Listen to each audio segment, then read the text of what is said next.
Trigger warning, this is the story of how I went from being a victim of bullying to becoming the very thing I despised most. Brace yourselves, because Let me start by saying that I never thought I'd be the one writing this post. I used to be the quiet kid in school, the one who kept to himself and tried to blend into the background. But everything changed when I became the target of relentless bullying. It started in middle school.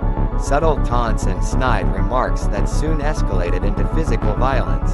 I was called names, pushed around, and even had my belongings destroyed. Day after day, I endured the torment, my self-esteem crumbling with each cruel word and every bruise on my body. As the years went by, the bullying took a toll on my mental health. I struggled with anxiety, depression, and crippling self-doubt. I felt like I was drowning in a sea of hatred, with no lifeline in sight. But then something snapped inside of me. One day, I couldn't take it anymore. The rage that had been simmering beneath the surface boiled over, and I lashed out at my tormentors with a ferocity I never knew I possessed. I won't go into the gory details, but let's just say that my retaliation was brutal. I became the monster I swore I'd never become, unleashing my pent-up anger on those who had made my life a living hell. In the aftermath of my outburst, I was consumed by guilt and remorse.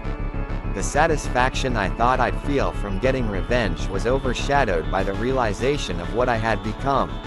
I had become the bully, the very thing I had despised most. As I sat in my room, alone with my thoughts, I couldn't shake the feeling of disgust and self-loathing. How had I let myself stoop so low?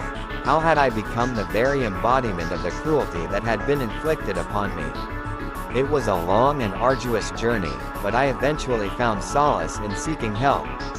Therapy sessions became my lifeline, helping me confront my demons and come to terms with the pain I had endured.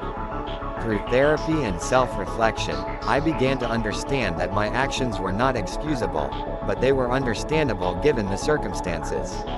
I had been pushed to my breaking point, but that didn't absolve me of responsibility for my actions.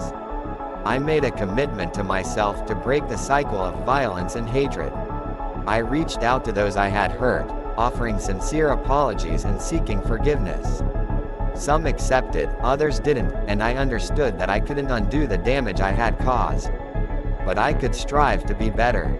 I could use my experiences to advocate for kindness and empathy, to speak out against bullying in all its forms.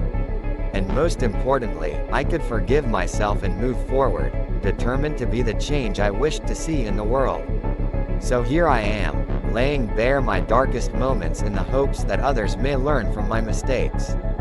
Bullying is a scourge that thrives in silence, but it loses its power when exposed to the light of truth and understanding. Let us stand together against it, not with fists raised in anger, but with hands extended in compassion and acceptance.